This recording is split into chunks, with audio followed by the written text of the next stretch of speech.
The room was silent, too silent for a place where questions were meant to be asked.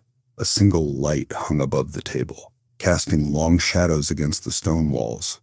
Across from the German officer sat a young woman, her hands resting calmly in her lap, her posture straight, her expression unreadable.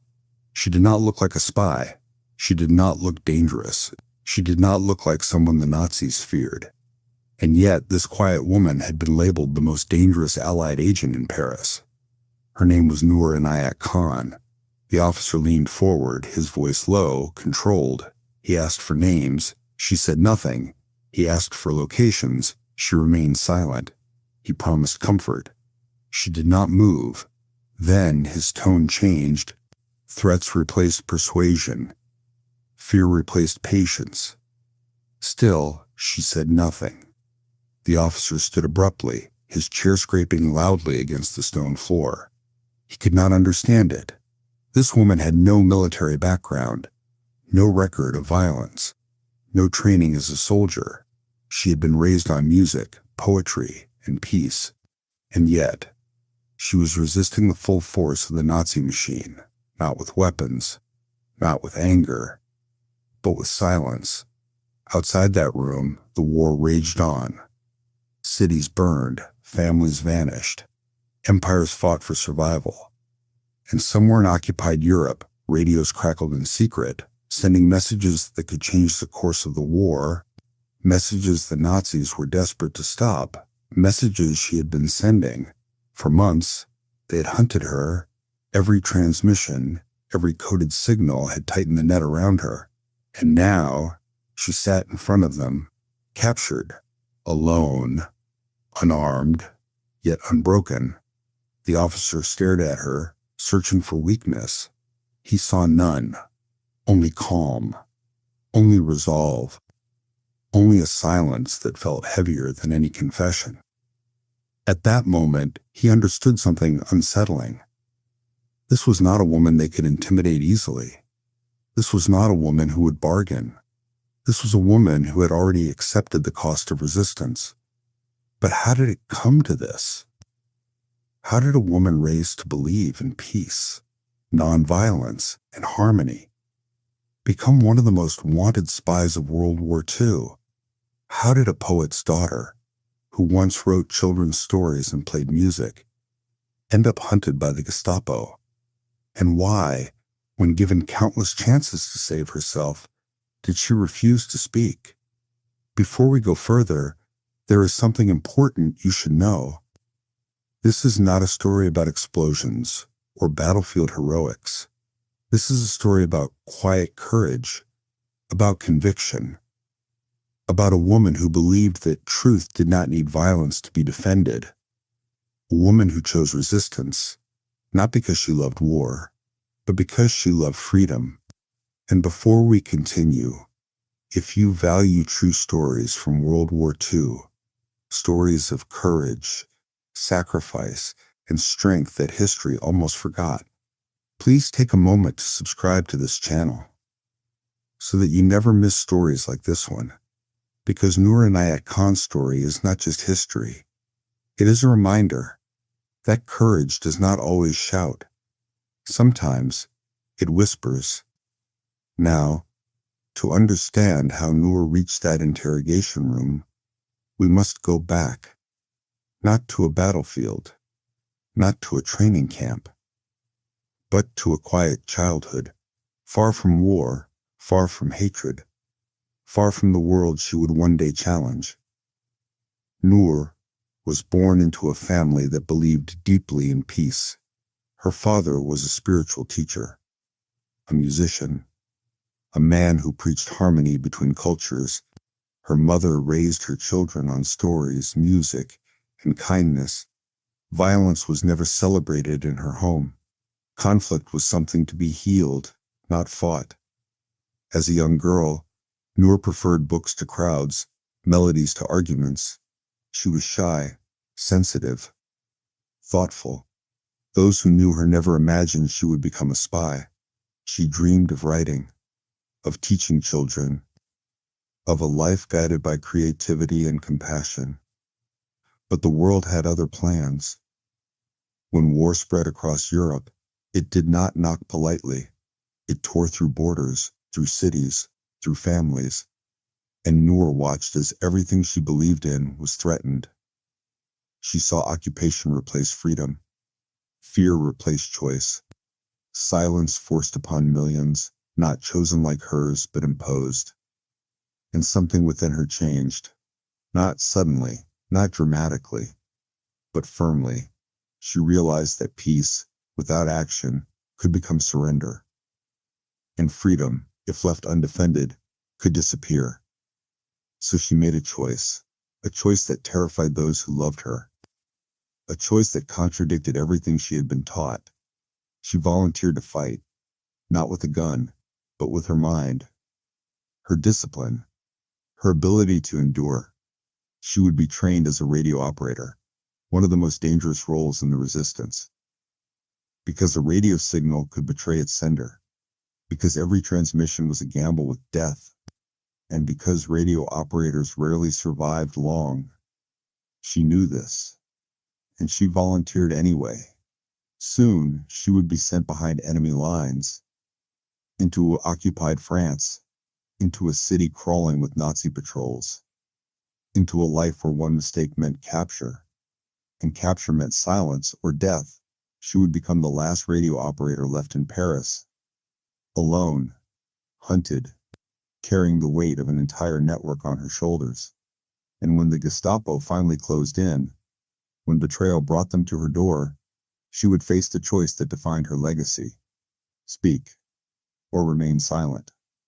The room with the single light, the officer waiting, the silence growing heavier. All of it began with that one decision. And as we continue this story, you will discover how a woman trained for peace faced the cruelty of war, and why, even when everything was taken from her, she never gave up. She was never trained to hate, never taught to harm, never raised to fight. And yet, the Nazis would one day call her one of the most dangerous women in Europe, not because she carried a gun, but because she carried something far more powerful: conviction. Before Noor Inayat Khan became a name whispered in Gestapo offices, before her silence unsettled her captors, she was simply a young woman who believed deeply in peace. To understand how she reached that interrogation room, we must begin far from war, far from uniforms, far from fear. Noor Inayat Khan was born into a world shaped not by borders, but by beliefs. Her father was a spiritual teacher, a musician, a man who spoke of harmony between cultures when the world around him was growing divided. Her mother nurtured creativity, gentleness, and thoughtfulness. In Noor's childhood home, violence was not glorified. Strength was not measured in dominance. Silence was not weakness. Music filled the rooms. Poetry lined the shelves, and stories were told not to frighten, but to teach. From an early age, Noor was sensitive, observant, quiet in a way that made adults underestimate her. She listened more than she spoke. She felt deeply, often more deeply than she could explain.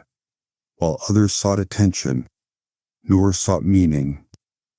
She found comfort in melodies, in words, in the small details of everyday life.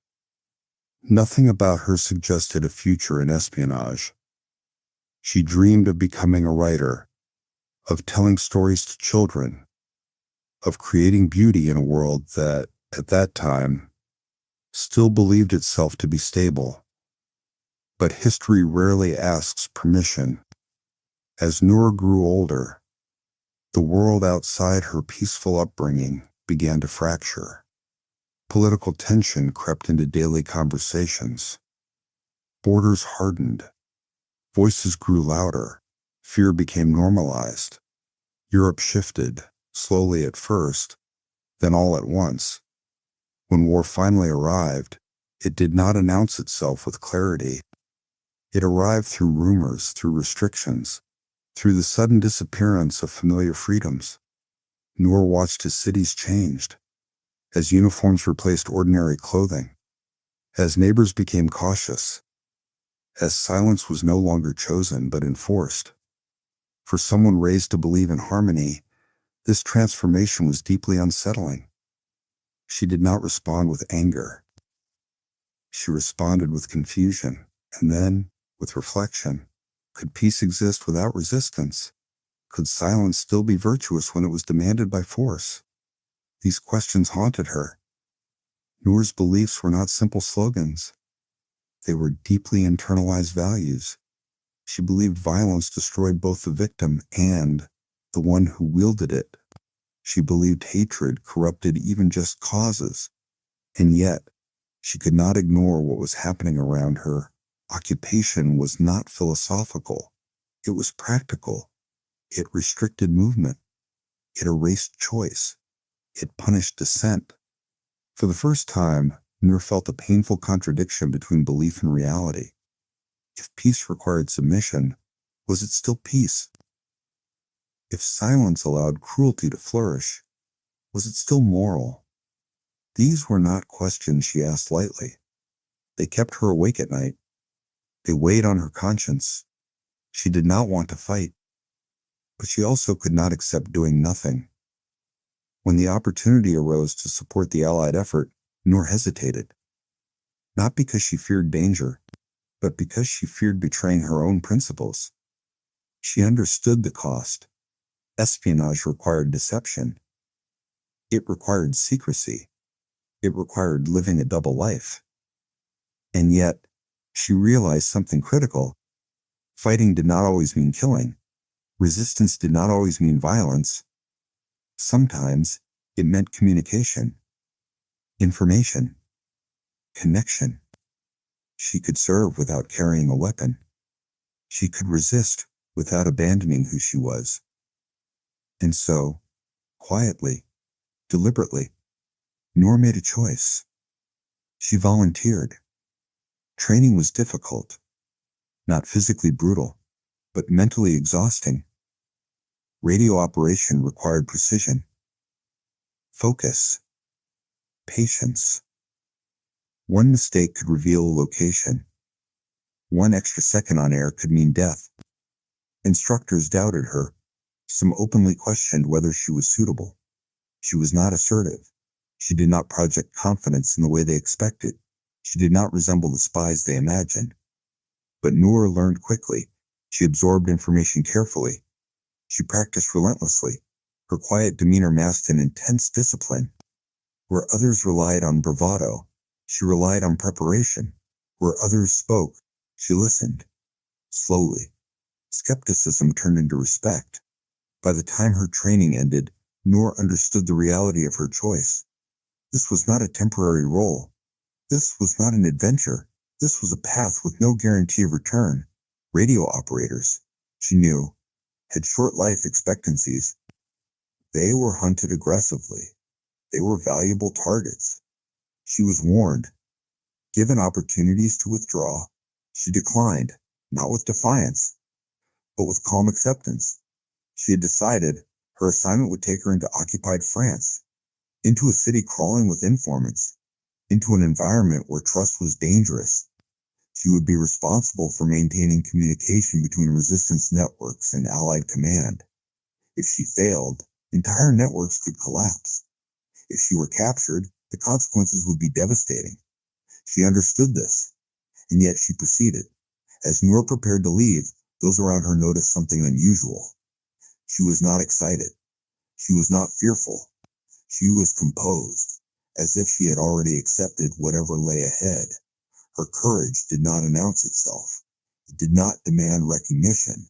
It existed quietly, internally, unshaken by uncertainty. And as she boarded the aircraft that would take her behind enemy lines, she carried no illusions, only purpose. The aircraft disappeared into the darkness, leaving behind the last certainty Noor Inayat Khan would know for a long time. Below her, France lay silent, occupied, watchful. She landed quietly, as trained, gathering her parachute quickly, moving without hesitation. This was no longer preparation. This was reality. Occupied Paris did not welcome her with gunfire or dramatic confrontation. It welcomed her with something far more dangerous. normalcy. Cafes still opened their doors. People still walked the streets. Trains still ran on time. And everywhere, the presence of the occupiers blended seamlessly into daily life. This illusion of calm was deceptive. Behind it lay fear, informants, and constant surveillance. Noor learned quickly that danger here did not announce itself. It waited. She adopted her cover carefully. A quiet woman, unremarkable, easy to overlook. She memorized routes, timings, faces. She learned which streets felt safe and which did not. She moved often, never staying long in one place. Her radio became both her lifeline and her greatest risk. Each transmission was calculated. Each message sent quickly, precisely, with no wasted seconds. She knew the Gestapo was listening. They always were. At first, the resistance network around her functioned smoothly. Messages flowed. Operations coordinated. Supplies moved. But slowly, subtly, things began to change. Safe houses stopped responding. Contacts disappeared. Meetings were canceled without explanation. Rumors spread quietly, never confirmed, but deeply unsettling. Someone, somewhere, was talking. Noor felt the pressure increase. She was urged to leave, to withdraw while she still could. Others were being pulled out, operators replaced. But Noor remained, by necessity, not stubbornness. One by one, radio operators were captured or killed, until Noor realized something chilling. She was alone, the last radio operator left in Paris. With that realization came a new weight. Every message depended on her. Every delay mattered. Every mistake could unravel everything. The Gestapo intensified their search. Radio detection vans moved through neighborhoods. Antennas were traced, patterns analyzed. Noor shortened her transmissions further.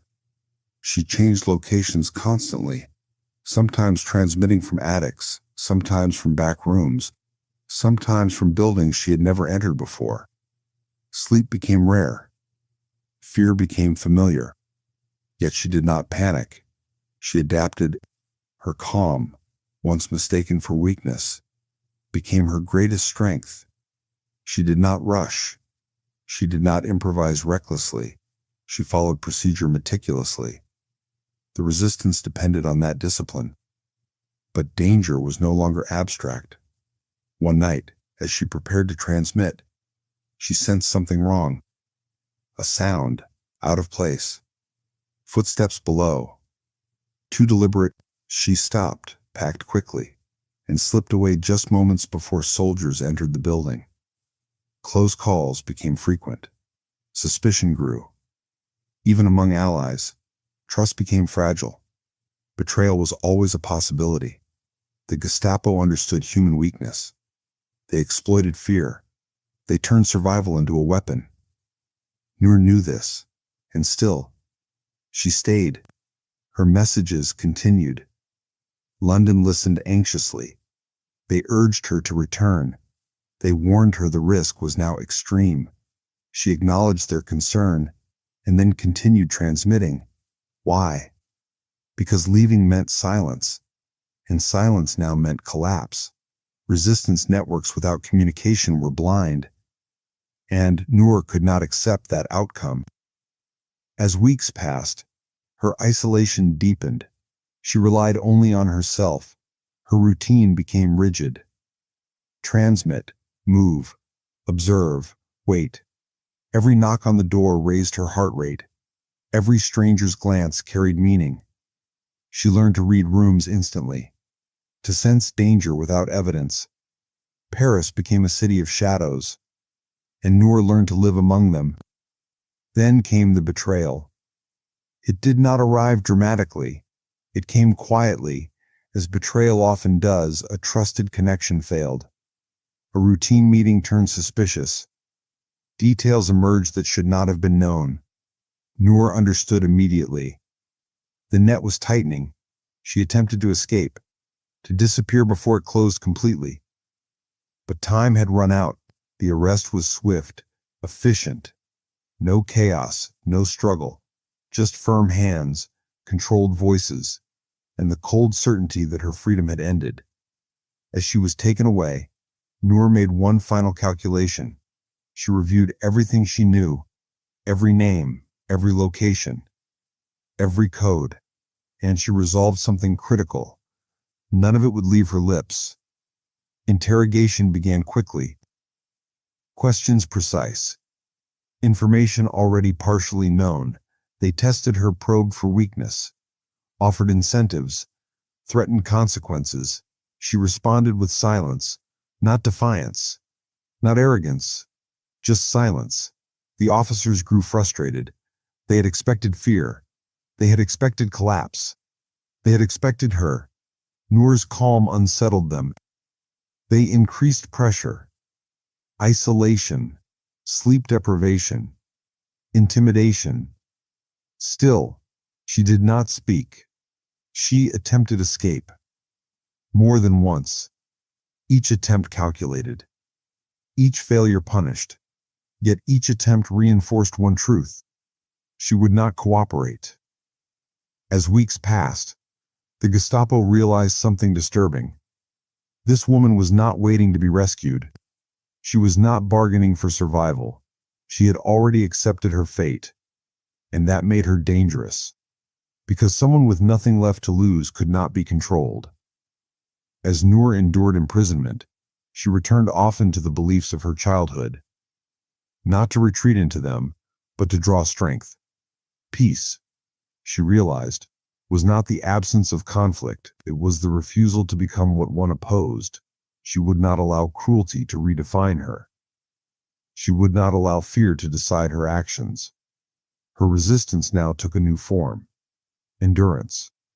And as the war outside continued to rage, Noor Inayat Khan became something the Nazis could not comprehend. A woman who resisted not with violence, but with unwavering silence.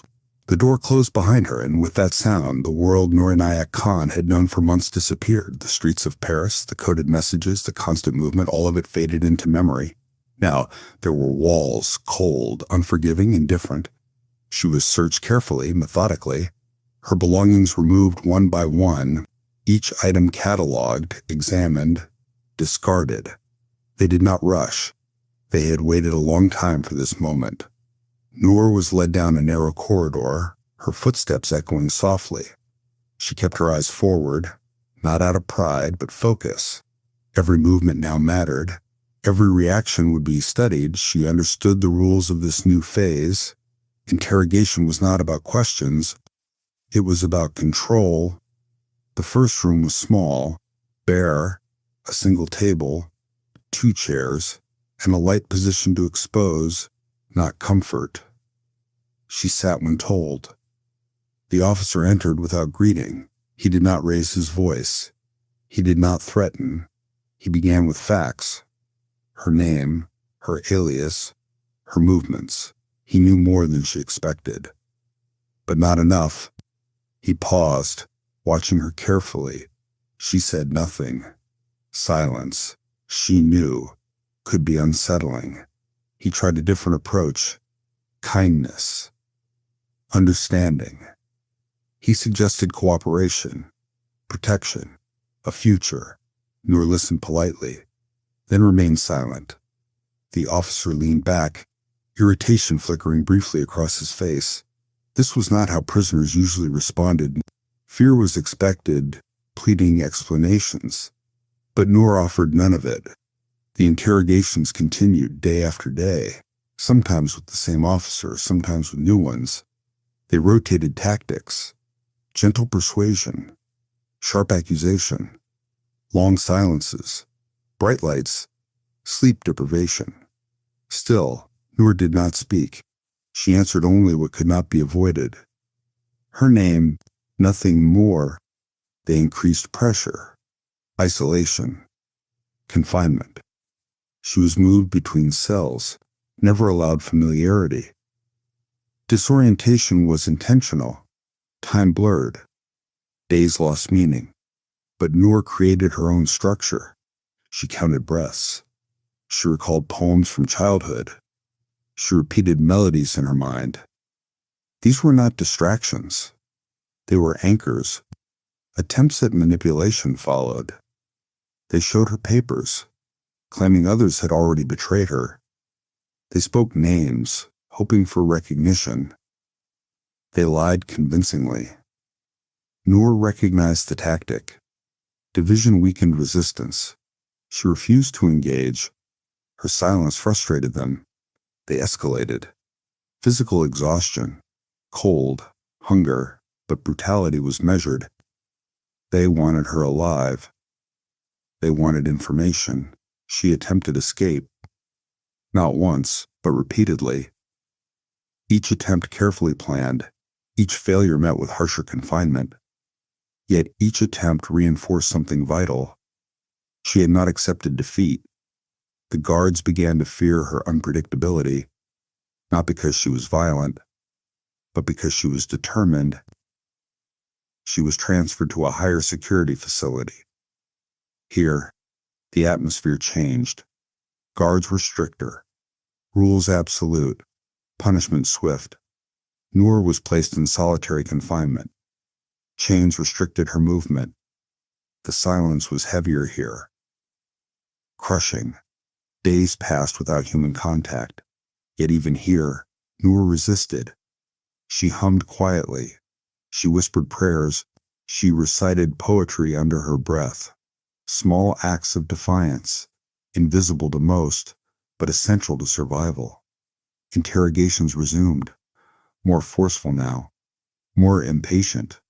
They demanded codes, frequencies, names. They threatened execution. Still, she said nothing. What sustained her was not hope of rescue. She no longer expected that. What sustained her was conviction. She had chosen this path fully. She had understood the risks, and she would not undo her choice now.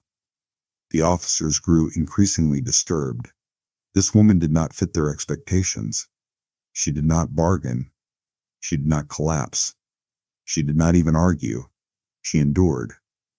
At one point, an officer remarked quietly to another, "She is more dangerous than the others, not because of what she did, but because of what she refused to do." The war outside continued. Bombings, retreats, advances. But within those walls, the battle was internal, and Noor was winning. Her body weakened. Illness followed. But her mind remained steady. She had resolved something early. They could take her freedom. They could take her comfort. They could take her life. But they would not take her integrity. Months passed. Seasons changed. Noor marked time not by dates, but by endurance. And slowly, the reality became unavoidable. They would never release her. The interrogation ceased. A sign she recognized immediately. They had failed, and when an enemy stops asking questions, it means they no longer expect answers.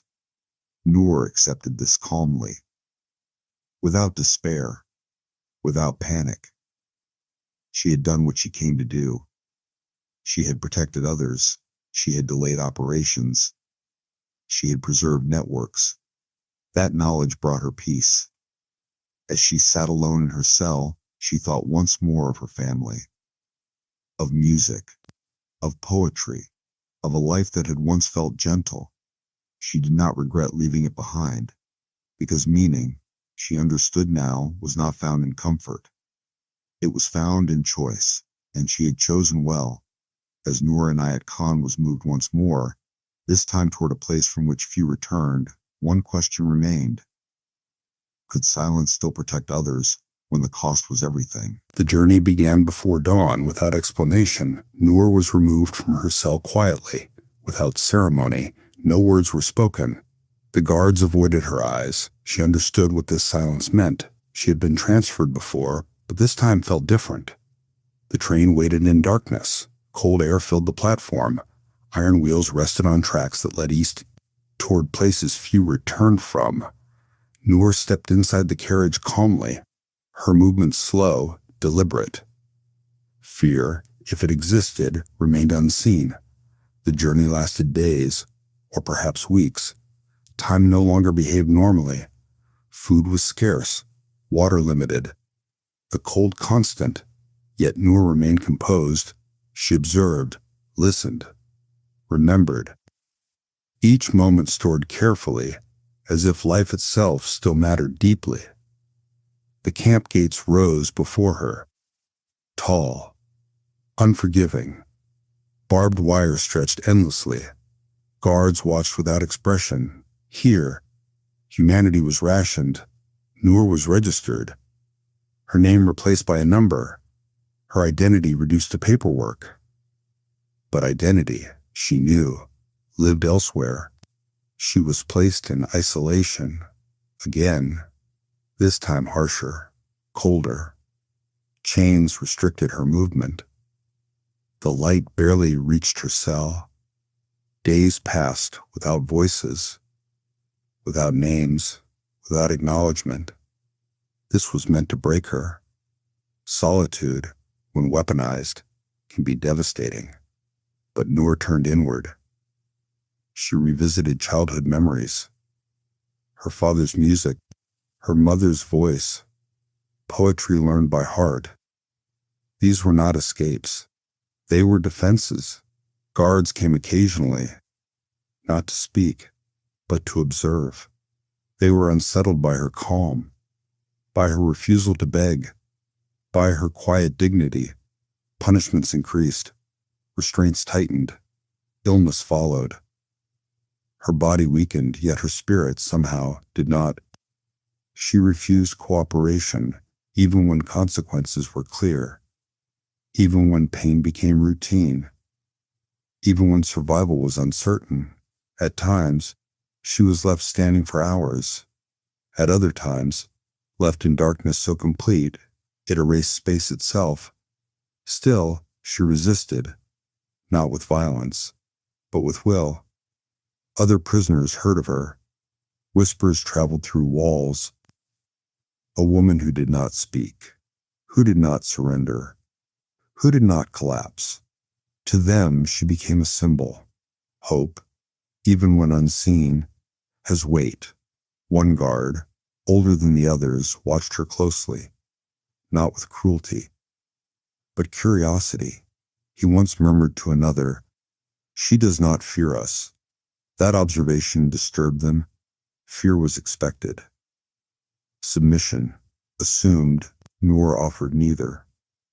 The war outside reached its climax. Bombings intensified. Allied forces advanced.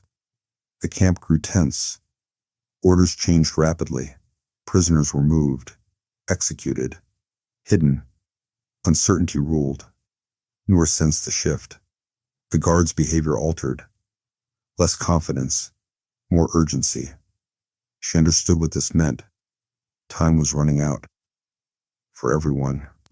She prepared herself internally, not for escape, but for finality. She reflected on her life, brief but full. She had chosen service over safety, truth over comfort, silence over betrayal. There were no regrets. If anything, there was peace. On the final morning, she was taken from her cell. The air felt different, heavy, final. She walked steadily, each step grounded. The yard was quiet, too quiet. She stood alone, facing what awaited her. Her posture remained upright, her eyes forward. Her last thoughts were not of fear, but of meaning, of the lives protected, of the messages never broken, of a promise kept. She spoke one word, soft, clear, freedom. And in that moment, they could not take it from her. The morning came quietly, not with chaos, not with shouting, but with a stillness that felt heavier than sound. Noor Inayat Khan was led forward, step by measured step. Those who walked behind her believed they were ending a life, but history was only beginning. She did not look back, not because she feared what followed, but because her gaze was already beyond it, beyond walls, beyond wire, beyond war. The moment passed, as moments always do. And then there was silence. But silence, as Noor had taught the world, is never empty. When the gates closed behind that place, they believed her story ended there. Files were stamped, numbers recorded, a name crossed out. Yet something essential had escaped them, because courage does not vanish when a voice is silenced. It multiplies. Weeks passed, then months. The war shifted, the tide turned. Paris breathed again. Cities once darkened by fear began to wake. And slowly, stories surfaced, of messages sent under impossible odds, of a woman who refused every offer to betray others, of a prisoner who endured, not with hatred, but with dignity. At first, these stories sounded unreal. Too calm, too composed, too human. But piece by piece, truth assembled itself. And Noor Inayat Khan's name returned to the world. She was not celebrated with grand speeches, not immediately. There were no parades waiting for her, because she had never sought applause. But those who understood, those who had lived in the shadows of resistance, they knew, they spoke her name with reverence. She never broke. She never spoke. She saved countless lives. The intelligence network she protected survived. Operations continued. Lives were spared. And gradually, the quiet truth reached the light. Noor Inayat Khan, the gentle woman who loved poetry and music, had become one of the bravest figures of the war. Not because she fought with weapons, but because she mastered silence. History often remembers the loud, the forceful, the victorious. But Noor represented something rarer, a hero who resisted without hatred, who endured without bitterness, who faced death without surrendering her humanity. She proved that strength does not require aggression, that resistance can be calm, that courage can be soft-spoken for women. Especially, her story carried special weight. She was not built like a soldier, not trained from childhood for battle. She was a writer, a dreamer, a daughter of peace. And yet, when the moment demanded sacrifice, she answered, not with anger, but with resolve. Years after the war, medals were awarded, honors bestowed, but these gestures felt small compared to what she had given. Still, they mattered, because they acknowledged something essential, that her silence had meaning, that her refusal to betray others had altered history, that her courage deserved remembrance. Schools taught her story. Streets bore her name. Plaques appeared quietly on walls she once passed. And each time someone paused to read, her legacy breathed again. Decades have passed. The world has changed. But the questions Noor faced remain. When fear demands compromise, when pressure insists on silence or betrayal, when safety tempts surrender, who do we choose to be? Noor answered without speeches, without declarations. She answered through consistency, through refusal, through unwavering values. She reminds us that heroism is not always dramatic. Sometimes it is simply the courage to remain oneself, even when everything else is taken away. If you are hearing this story now, perhaps later in life, perhaps reflecting on years already lived, know this: courage is not limited by age or circumstance or strength of body. It lives in choices, in integrity, in moments when no one is watching.